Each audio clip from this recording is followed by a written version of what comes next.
the party master on Up and Go, The Bridge, 99 FM. We are ready to go.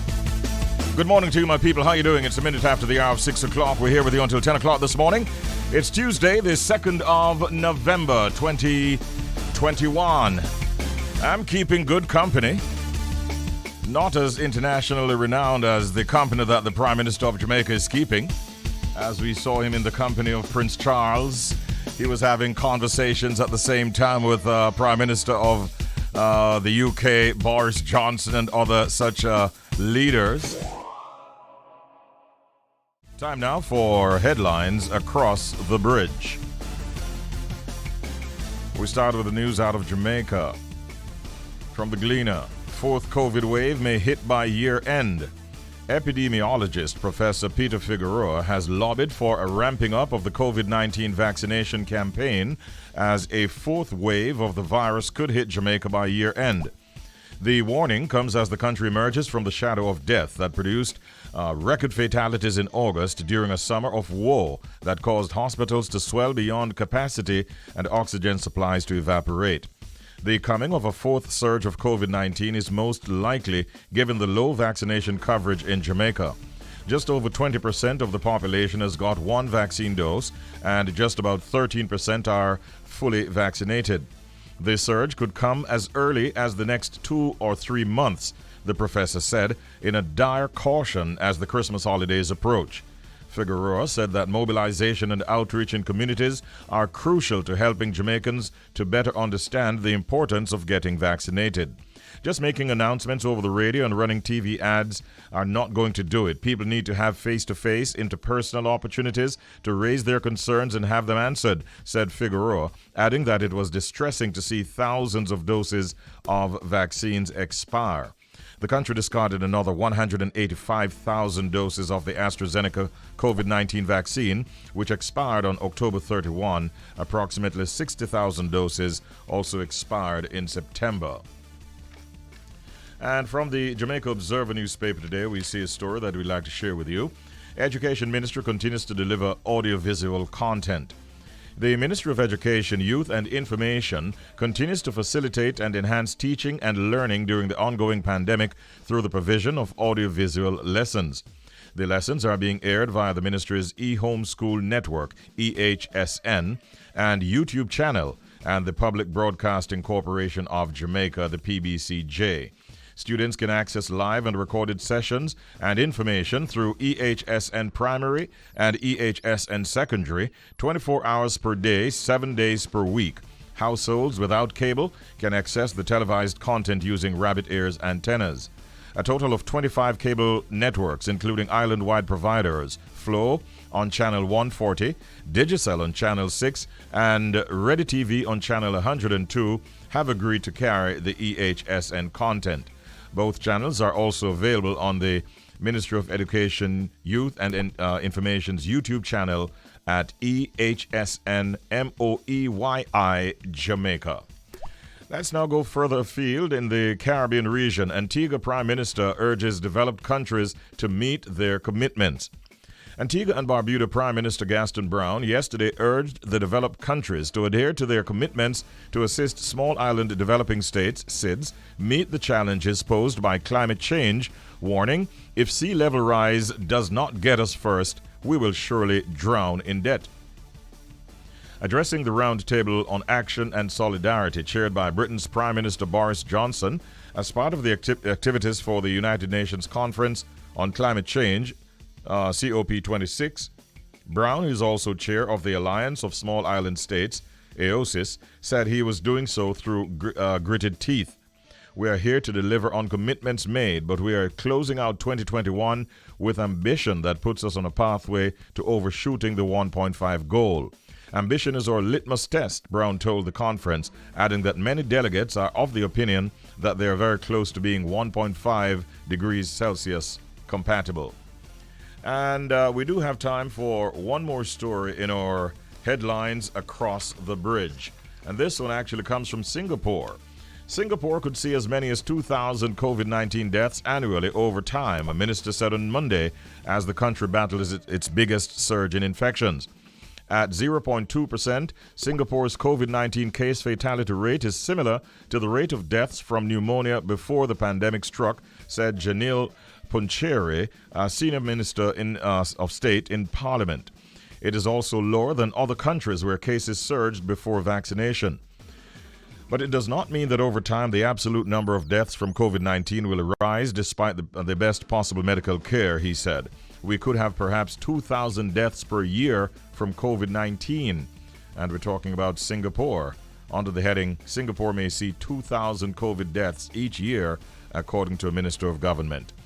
That's it for our headlines across the bridge. Brings our time now to 20 minutes on the downside of 6 o'clock. At this time, ladies and gentlemen, we have been telling you, and now we have our guest ready to chat with us.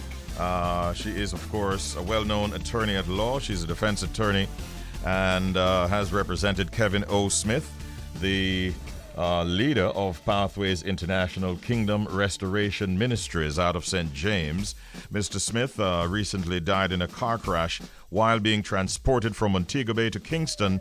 It is said to be charged in connection with the murder of two congregants during what is regarded as a religious ritual at his church, or so it is said. We're joined at this time then by Valerie C. Neita-Robertson, who is our guest on the telephone. Good morning, Mrs. Neita-Robertson. How are you today?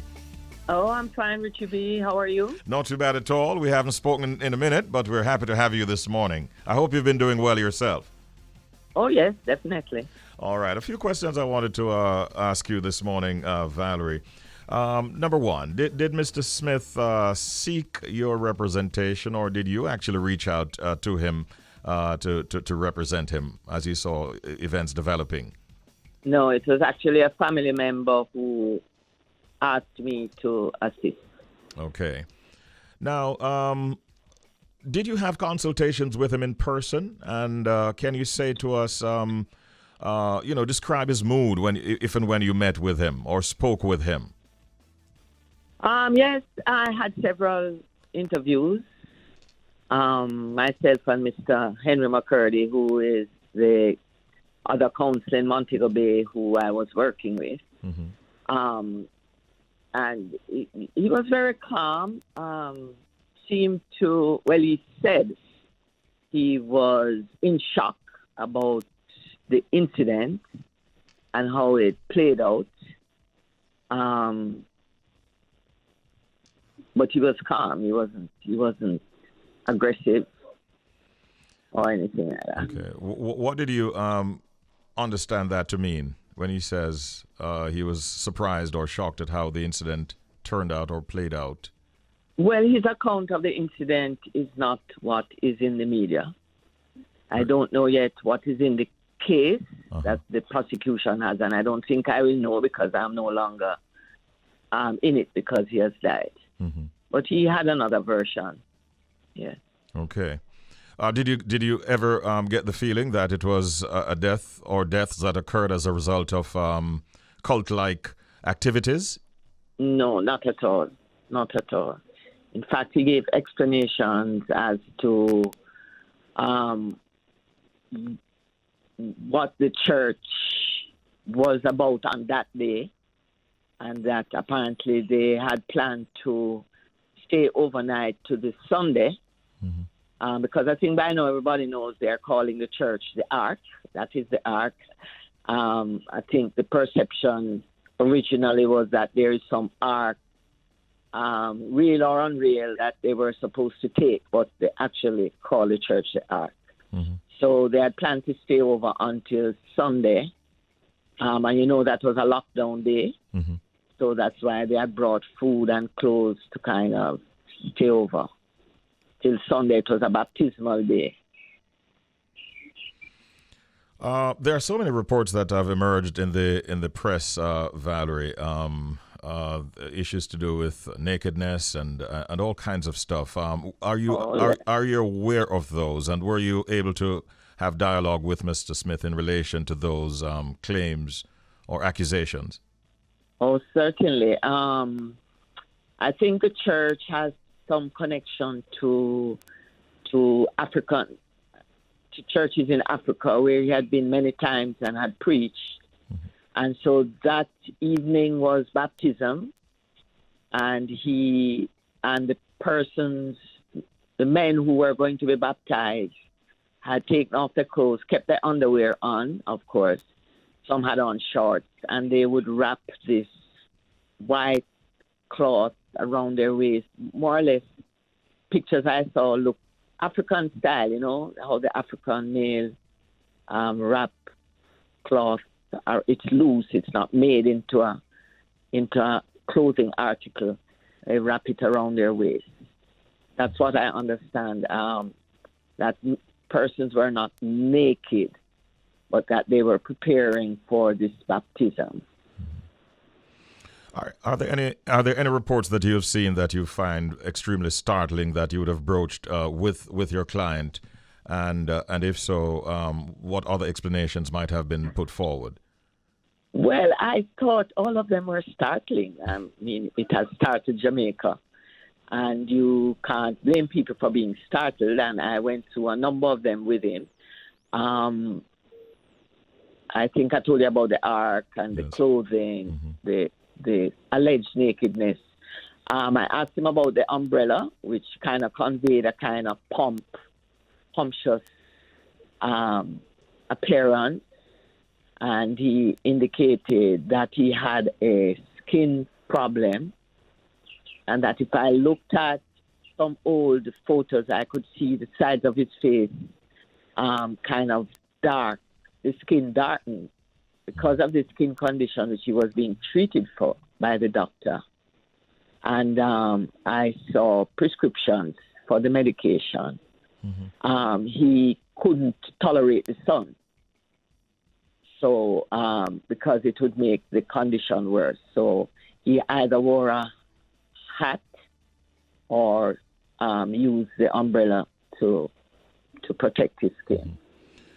At any time, did you get the feeling that he, within himself, felt that he was the leader of a cult rather than the leader of a church? No, I never got that impression, either from him or from other persons in the church that I spoke with. When it came to his incarceration, Valerie, did Mr. Smith express any concerns to you whilst in custody? And by extension, what difficulty did you have with his transfer to Kingston to face charges? Well, he did complain continuously to both myself and Mr. McCurdy that at the church when he was apprehended, he had been assaulted by the police and soldiers. He showed us injuries we saw, and he was having difficulty walking, real difficulty walking. And so we had asked for him to be taken to the doctor. At one stage, the police at Barnett Street, where he was being held, indicated that I could bring a doctor, and then that position changed. So we asked the police who were on the Saturday when he was doing the question and answer, he said he was not prepared to do it until he was seen by a doctor. In terms of his transportation, it's really bizarre. I guess the police think that it's normal, but... One second, Valerie. Did you actually know that he was being transferred to Kingston No, not at all. We met on Saturday. We started the question and answer. Some questions were asked, and then the session was ended, and we needed to know when are you going to charge him? Are you going to take him to court? Which is the normal procedure lawyers do. Let us know the way forward. We weren't given those answers. So on the Monday, Mr. McCurdy intended to do what we call a habeas corpus, which is an application before the court for the court to give the police a number of days to arrest and charge, because already had been over the 72-day period of incarceration. So we didn't expect that at all. In fact, very early Monday morning, Mr. McCurdy called me in Kingston to tell me that he had left. He was not at the police station, and he had made attempts from the relevant persons to find out where he was, and nobody knew. Mm-hmm. Well, yes, nobody knew.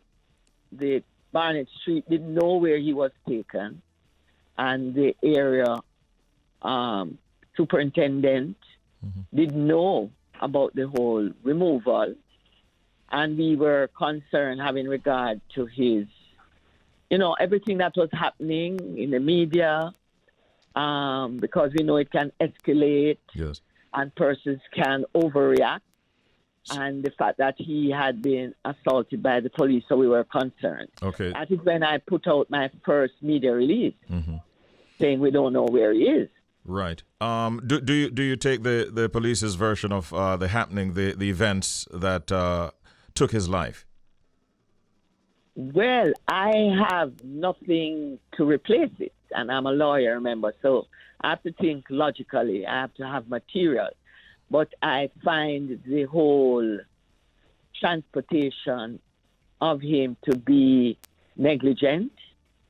You can't, if what they say, he's this high-profile prisoner and he's high risk, then I would have thought that the appropriate mode of transportation would have been used. And even though they're saying there were 3 vehicles taking him, when I look at the videos, I only see the lead police vehicle, and then I see the car he was traveling in behind. I don't see a 3rd vehicle. Mm-hmm. And even Stephanie Lindsay, Superintendent Lindsay, when she was reporting, spoke about 2 vehicles. Yeah. Normally, there's a front vehicle and there's a backup vehicle. I hear you. As it relates to the location of his body, I think up to recently I saw where you were saying that you nor the members of the family don't know where the body is being stored. Oh, yeah. That was originally after the accident, a couple of days. We subsequently saw a video with a morgue attendant at the morgue indicating that he was at that particular morgue. Okay. Yes, and that's how we knew. What is the feeling from his attorneys, yourself and Mr. McCurdy, I suspect, in relation to charges being laid posthumously against his name? Oh, that's ridiculous, and that's just for sensationalism. That is not feasible, nor is it law.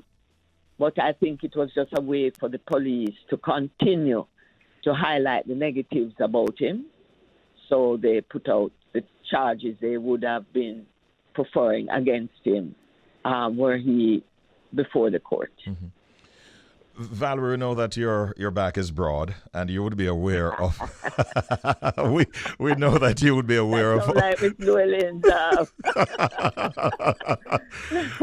we know that you would be aware of all the comments, many of them really, that have been out there in social media in relation to you and your involvement in the case. I saw a post that has gone viral where a part of it reads, "In case you," that is you now, Lady Valerie, "are not aware, if your client ordered another member of the church to slash the throat of the female whose throat was slashed, it makes him the mastermind behind the crime, and both himself and the person who held the knife are considered in a court of law to be murderers."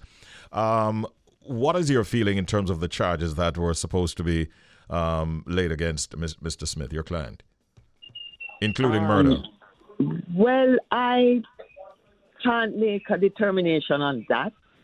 That is a matter to be put before a court. I'm a defense attorney. I put my case before the court, and then whether it's a jury or a single judge will decide on the veracity of that. But I can tell you that categorically he denied any knowledge of the incident at all, and I believe that based on what the other attorney saw when he visited the church, the blood relating to the young lady's death was on the, the veranda kind of area of the church, and was not on the inside where he said he was Present. prepared for baptism. So his instructions is that he had absolutely nothing to do with it. Okay. Are lawsuits against the JCF and or the state being contemplated at this time? Well, right now the family is more concerned with having the postmortem done and his burial. And I have told them those possibilities, but they haven't taken a decision on it yet. Okay. That's a matter for them. We've gone over the time, but I have to ask, although many people would prefer to, maybe, shall we say, forget this gentleman, Mr. Smith, how do you think his family, and even yourself as an attorney, would prefer to have him remembered? Well, I know his family. He's very dear to his family, especially his nieces. He has family in Kingston. They're very distraught about what happened. They're trying to find an explanation because they don't know him that way. And so are other persons, especially in the church, here and abroad, who have known him for a number of years, are alarmed at what is said to have happened, and they are trying to find an explanation. I never knew him myself personally, but certainly I have spoken to persons who have been consistent in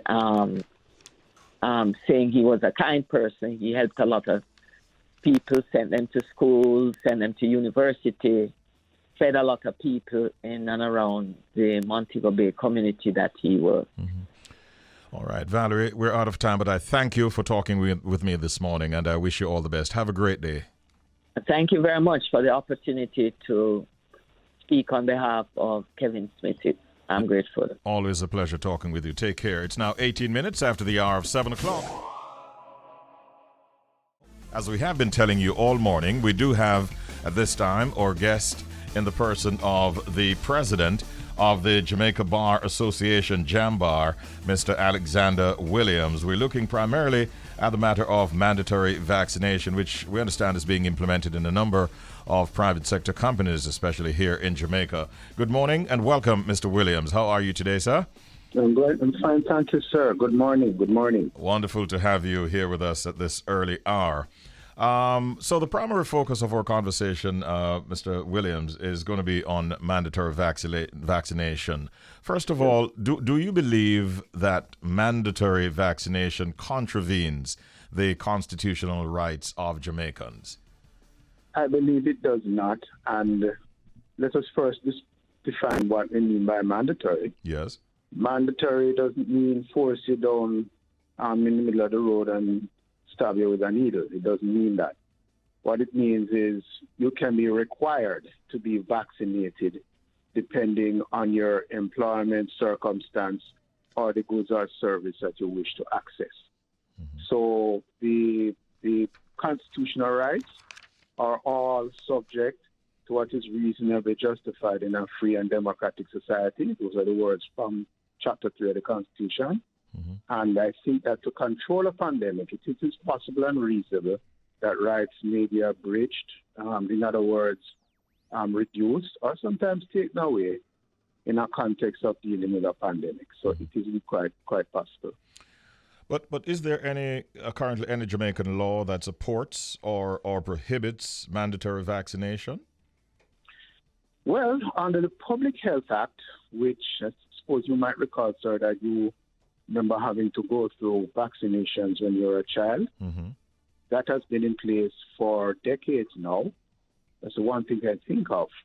But apart from that, there's no case decision which bars mandating any vaccine. In other words, the courts have not yet opined or come to a decision on the topic. I must tell you, though, that I understand that there are two cases now pending in the court. I think it has to do with CARAMED and one other institution. So we'll see what happens there. But the fact that there's no precedence in these matters, we're treading in uncharted waters then, aren't we? But the point is that there is precedence. There is a Public Health Act in which we, as citizens of Jamaica, have been subject to required vaccination. We had to do it only with smallpox and I forget dengue. No, maybe not dengue. But when we were children, you might recall nurses going around and stuff, different neighborhoods, and you had to get your vaccine. You probably still have this card now for Richie B on your left shoulder. Yes. Right? Yes. It was always that was required vaccination, i.e. mandatory vaccination, which took place on the public health act decades ago. Okay. So there is some precedent for it. Now, what I'm saying is nobody took the matter to court then to find out whether it was constitutional or not. But our opinion, the opinion of the Jamaican Bar Association, is a carefully and properly crafted regime requiring vaccination will pass the test of constitutionality. Please allow me, Mr. Williams, to ask a few questions that I know the listeners would want me to ask, and it might even sound repetitive at times, but here's one for you. If an employee in Jamaica today dismisses an employee for being unvaccinated, would that be deemed unlawful? It depends on the circumstances of the case. As I said, it depends on the situation that you're in. Let us say, and I give an example, we have this before.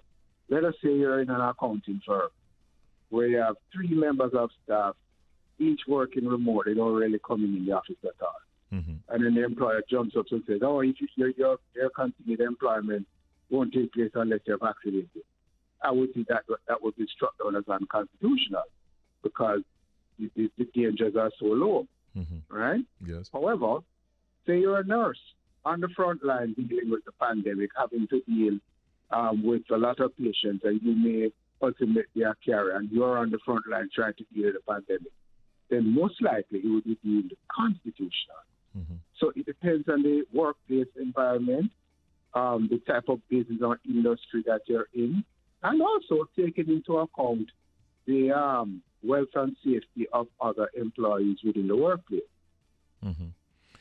I have spoken to employers who put the argument forward that 1, we're living in a pandemic, 2, the country's health sector is near to collapse, 3, they say there are lesser risks associated with vaccination compared to the danger facing the general population by by the unvaccinated.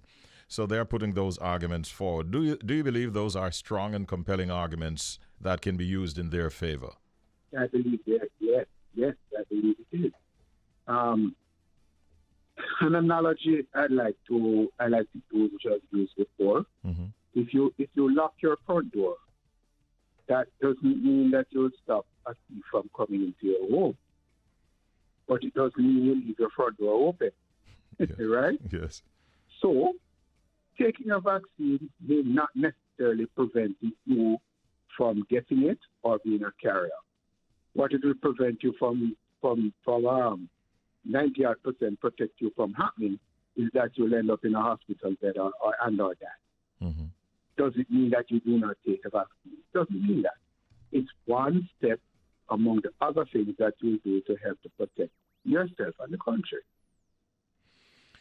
When you look at the fact, though, that in some countries, I think I read where in Israel, if after 6 months they deem, even if you were vaccinated, they think that you need a booster shot. Yes. And so the dynamics are changing. Well, actually, they aren't, if you think about it from what we have experienced. Even with the shots we took as children, we had to have booster shots too. And that's the nature of vaccines, So some vaccines you don't need it, some you do. Yes. So it may well be that a time might come, and I don't know that word here, where you might have mandatory, i.e. required booster shots. We may well get to that point, but we're not there yet. Yes. As it relates to employees who refuse mandatory vaccination on medical and or religious grounds, how should they be treated?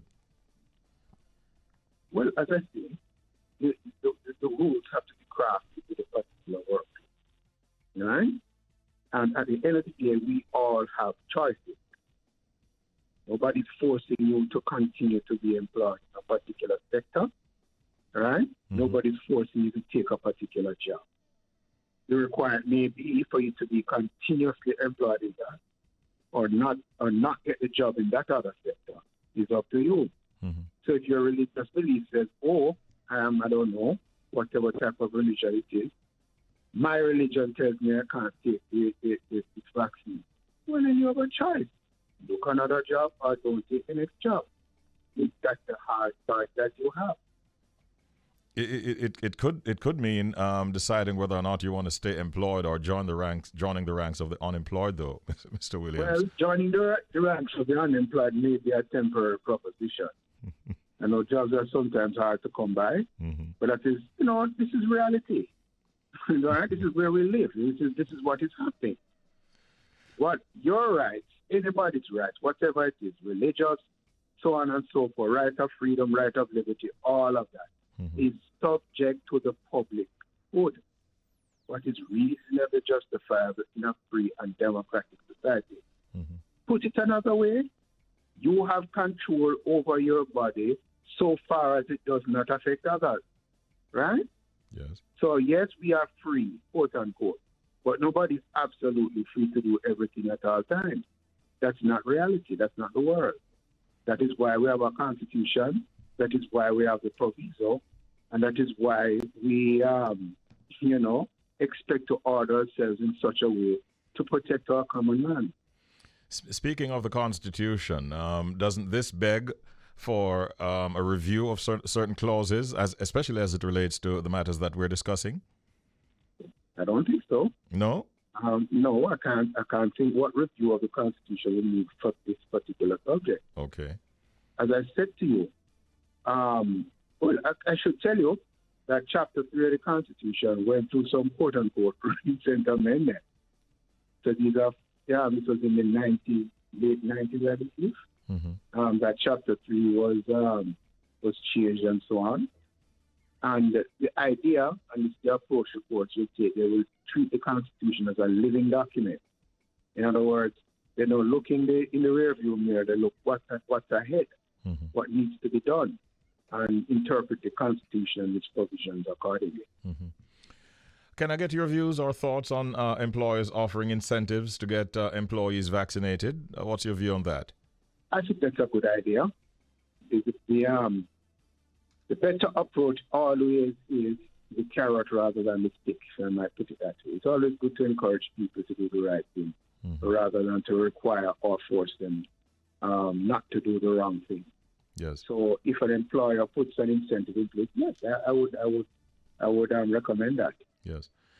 So as it relates to these cases that are now before the courts by employees who are taking their employers to court in relation to mandatory vaccination, no doubt at the Jamaican Bar, you are all taking note and making sure that you monitor these very carefully, aren't you? Well, yes, we will take note. We're taking note of these cases. Mind you, a decision one way or the other doesn't necessarily mean that you can mandate vaccines. Okay. It may well mean that the particular workplace policy wasn't carefully crafted enough. It may mean that. So one has to look at the decision and see what the decision is actually saying before we come, an understanding as to how the courts feel about it. But nonetheless, yes, we are carefully monitoring the case. Yes. Share a final thought with us today. As this is a topical issue, Mr. Williams, and many people are still confused. In closing, what would you say to us and to the nation? You mean about the mandatory vaccination? Yes. A parting shot. I don't know what else to say. Listen, think about others. Be careful when you go out there, right? There's a term I like to focus on: personal responsibility.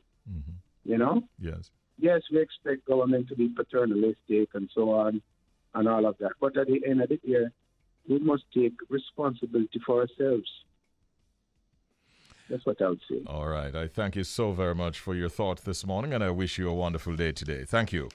Thank you, sir. All right. Appreciate it. That's a chat with the president of the Jamaica Bar Association, JAMBAR, Mr. Alexander Williams, well-known attorney at law. Right now, the time is 2 minutes after the hour of 8 o'clock, and we have another guest that we'll be talking with. Of course, the month of November is regarded as National Parent Month, and the National Parenting Support Commission, an agency of the Ministry of Education, Youth and Information, will lead all of the activities under the theme Positive Parenting, Impacting Generations. And this morning we have joining us the Chief Executive Officer of the National Parenting Support Commission, Ms. Kaysia Kerr, who is going to be telling us about some of the activities for this month. Good morning, Ms. Kerr. Welcome to the program. How are you? Good morning. I'm very well. Thank you for asking. How are you? I'm doing well also, and I thank you for joining us. Ms. Kerr, first of all, what is the purpose, really, of the National Parenting Support Commission? Thank you for asking. The National Parenting Support Commission was established because of the 2004 Task Force Report on Education, which found several gaps in the system. One of them was parental involvement in the education sector. Mm-hmm. And so we have been established to ensure we implement the National Parenting Support Policy with a view that at its success, we will have good parental involvement in education. Mm-hmm. The fact is that we're school and home partners. Children's performances and behaviors improve. The policy speaks to the best interest of children being promoted, the rights of the child being upheld, that the child is provided with resources, that the child must be loved and cared for and nurtured, and the child must grow up in an environment where he feels protected so that he can fulfill his God-given potential.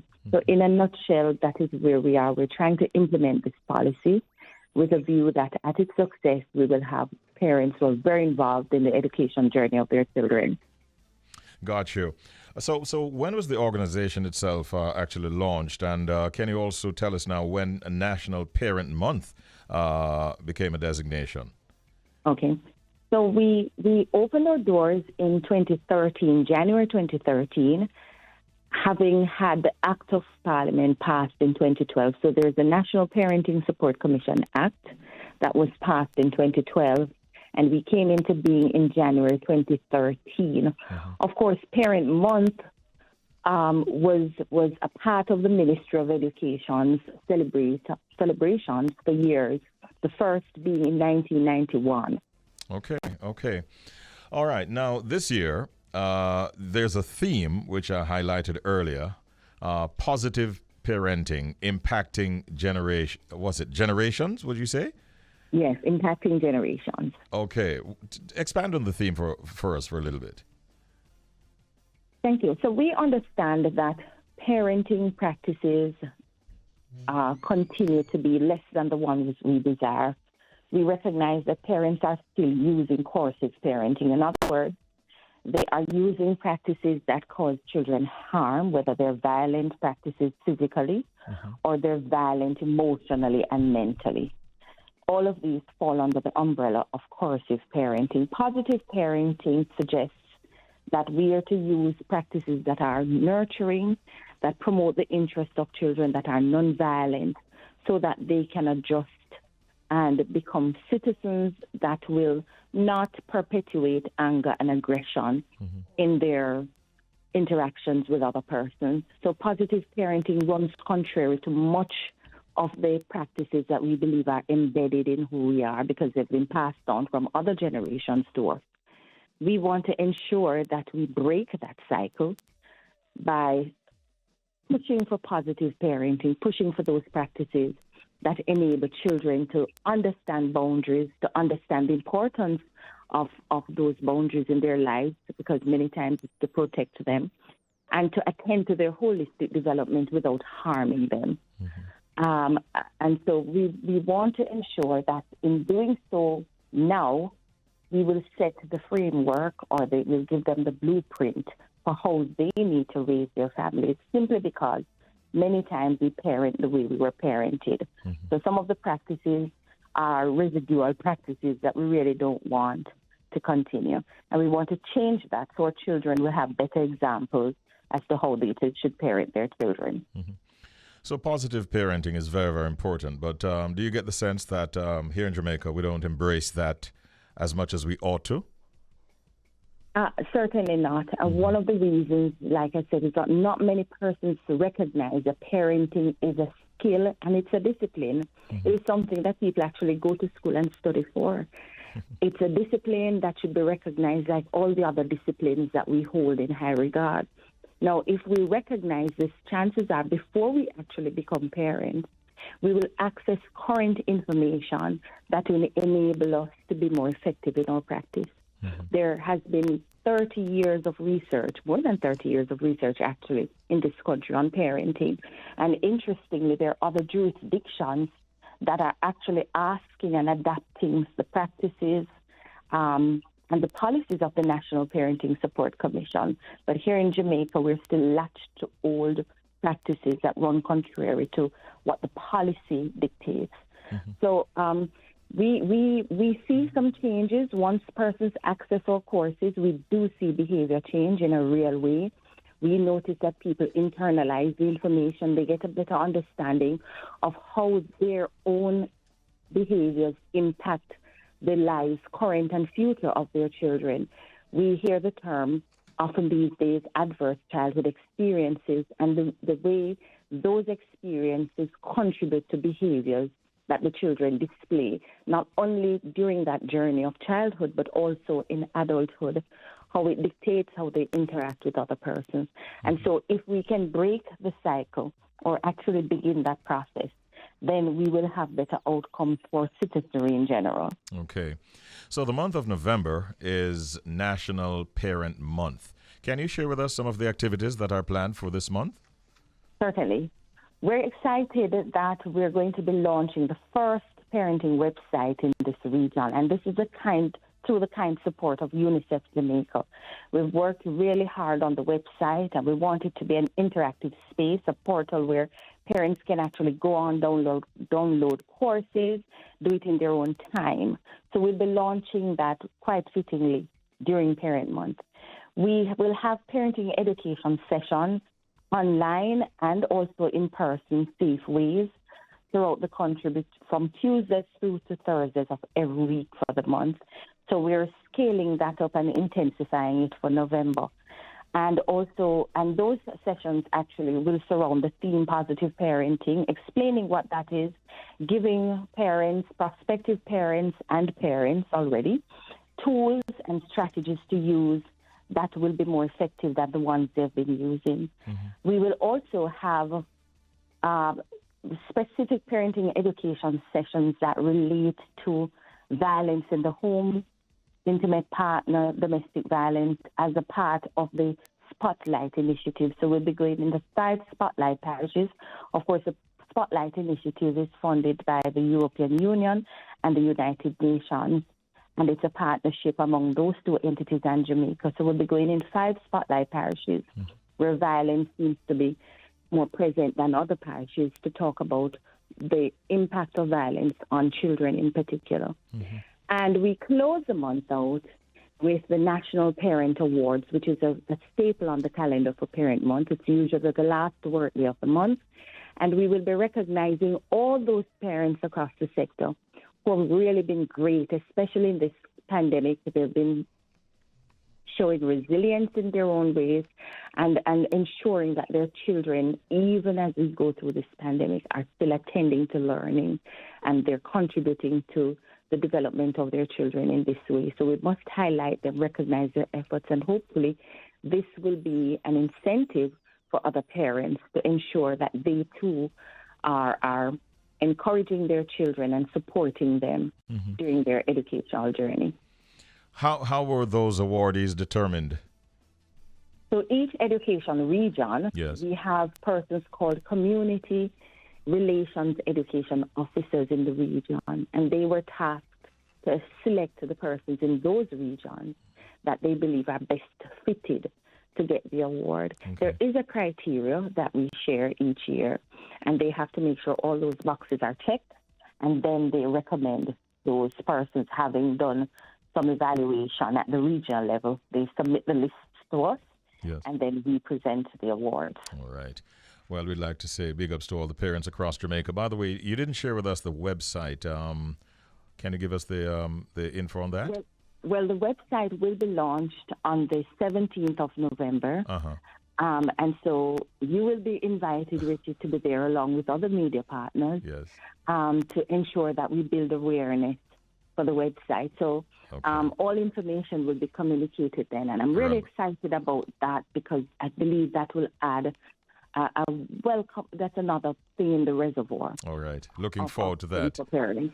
And so parents can get involved in many of these activities that you outlined, right? Absolutely. We expect to have different cohorts of parents accessing the training sessions online and accessing them when we actually come in person. Hopefully, many persons who come would have taken the vaccine. We are fully vaccinated at the staff, and we're looking forward to going out there in safe ways, ensuring that all the safety precautions are in place. But we still have to get on with life, and we hope to do some interactions face-to-face so that persons can get the information to start the process of behavior change. Ms. Kerr, thank you so much for the time. Thank you for the information you shared, and I wish you all the best. Happy Parent Month 2021. Thank you. Thank you, and the same to you. Thanks for having me. Much appreciated. All right, that was a chat with Ms. Kaysia Kerr. She's the Chief Executive Officer of the National Parenting Support Commission.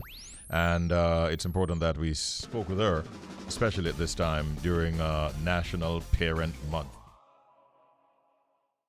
We are already into the final hour of today's Up and Go for the 2nd of November. It has been a beautiful morning, and we've had some really interesting discussions.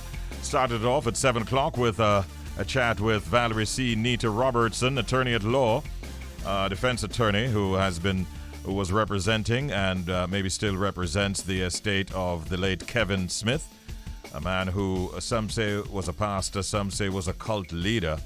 And wow, we got a lot out of her at 7 o'clock this morning. Then at 7:30, the matter of mandatory vaccinations was what we focused on with the president of the Jamaica Bar Association, JAMBAR, Mr. Alexander Williams. And we got his perspectives and that of JAMBAR on that very touchy subject. Ms. Kaysia Kerr, the Chief Executive Officer of the National Parenting Support Commission, was my guest at 8 o'clock. And now, ladies and gentlemen, we're into reggae and rocksteady royalty, as he's shall we say, a frequent guest on this program. I think we could say that. He's joining us right now, and he's got some new information to share on projects he's working on. Let's welcome the big man, Leroy Sibbles. Mr. Sibbles, sir. Hey, Richie, how you doing? I am doing good. How about you? Nice to hear you in the morning, man. Same here. Same here, Leroy. Thank you. And thank you for the support you've given through the years. Yes, man. You don't stop working, do you? No, man, you can't stop working, you know. If you stop working, you know what that means, retirement. and you're not even near there, right? Are you? No, man. I almost sound fresh. You definitely sound fresh. So seriously, Leroy, you don't consider at this stage, even after about maybe 50 or more years in the business, retirement is definitely not something that you're looking at in any way. I've just never him until it's complete. You know what I mean? Okay, and the job is not yet done. Never. Yeah, I spoke to one of your contemporaries some years ago, and he says, Richie, anytime I start backing off from taking bookings and so on, that is obviously long before COVID. He said, it is when I'm unable to take the notes as I used to when I was recording the hit songs, many of them that he has given the world. Have you ever, has that ever crossed your mind, for instance? No, I'm a musician, you know, so I have an adjustment, and everything can be adjusted, you know. Ah. It's like you're putting on your belt, yes, and you lost a little weight, you got to pull it up a little more, you know what I mean? So in the music, we have a thing called drop the key. See, so you don't necessarily have to take the notes as high as they used to. No, drop the key at semitone and continue. And your audience would not even know. They wouldn't even notice. As long as you're in key. Tricks and trade, I tell you. That is fantastic. Yes, my man. Oh, yes. So what have you been up to recently? Well, I have a project with this young kid, you know, it's called Young Garvey. Young Garvey. Mm-hmm. Yes. By the way, know, let me and, just tell you that he surprised me and sent me a dub plate special the other day. I don't even think you know yes, about man. that. He's like that. No, I don't even know about that. But Yes. he's always, doing his thing there, to Right. help to straighten his thing, his career. Yeah, man. Yeah, Big so I'm big not up young surprised. Garvey. Big him up for me, please. Yes, man, no problem. So what are And you then, working on with him? Yes? Yeah, it's going good. It's going good. It got slowed up because of the what's happening right now, the COVID thing. Mm-hmm. From last year and thing, but I think it's picking up back, and we intend to get right back in stride and continue with the ride. You know what I mean? Yeah. So are you working towards like an album with him maybe, or just putting out some We singles? have two albums already. We just Really? want him to be popular enough to release the album. We don't want to just put everything out there all at once. We want to promote the guy up to a level, Yes. and then start with his album. Truly Madly Deeply was a song that is still growing on in popularity, especially with the ladies from Young Garvey. Do you know? One of his, Yes. sorry, it's one of his best recording up to today. You know what I mean? And it's really doing good. It sounds great. People love it because it's a cover of a great song. And we did a great version of this song. Yeah. I should say. Yeah. You definitely, I agree with you on that. What else are you doing, though, outside of the project, the Young Garvey as shall we say, a project, and all the work you're doing with him? I'm hearing about the Boomshell Rhythm now, Leroy. What's up with that? Oh, yes. Boomshell Rhythm is a track I made here, because I got my own studio now, and it's so good. Wish I had that 30 years ago in my own, do my own thing. Yes. No, and there's a kid in Europe, a young producer. I'm working with him, and we're working on we have Michael Rose on the Boomshell Rhythm. We have myself is on there, and two other artists. We have Young Garvey, yeah, and another a DJ. He's so good. I can't remember his name right now, but Okay. he's a popular. And he has a great song on it too. Okay. So that's another project happening there. But what I want to tell you about, Tell me. I finally got the best thing that ever happened to me in a long time has happened. Wow. We need to hear that, Leroy. What's up? Yes, I have a duet coming out with me and the sister of soul, the reggae soul, queen of reggae. Yeah, that's what I should say. Marcia Griffin. You mean Marcia? Yes, we have a combination together. Wow. Yeah, you make me feel brand new. That's a song? Yes, man. So it's the cover of that big one that was done by what? The Stylistics, was it? Yeah, definitely. Wow. And you're gonna have it, but when it's released, we're keeping it hush. No. Let's Fix that, Leroy. I need to have it before it's released. No, I don't want it there before the release. Well, all right. Well, on releasing, I'll let you have it first. Okay, please, sir. Okay, I need to have it because I'm already very excited. Leroy Sibbles. Yeah, man, it's such a great song. And I feel so good to be beside such a great personality and musical person, Yeah, man. That is something to look forward to. We're very anxious to get our hands on that. The new year, we're starting the new year with this one, Okay, sounds good. Good morning to Sister Marcia Griffiths. We had her on the program some weeks ago as well, and she continues to shine. Leroy and Marcia Griffiths, You Make Me Feel Brand New, a song to look out for, which I suspect is just around the corner. Leroy, we're just looking at you. For those who are streaming or programs right now, we saw you popping up on the screen a while ago in your white tuxedo, your black bow tie, and looking quite dapper and Oh yes. How much do you miss performing for your audiences? We miss that a whole lot, but I had to do what was necessary like everyone else, but I'm so much looking forward to getting back on stage and doing my thing again, Yeah. We miss watching you perform. We miss introducing you to the stage and see you mash up the place. We hope that those days return very soon, bro. I think Christmas I might be doing something for JN, Okay, all right. Yeah, so the people might get a chance just to, come out and enjoy another thing here. All right, looking forward to that.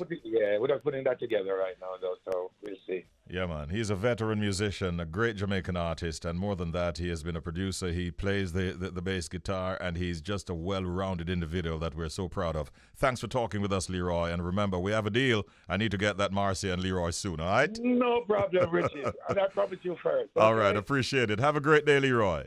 Richie B. Yes. Lee. Without a doubt. Thank you, sir. Yes. All right.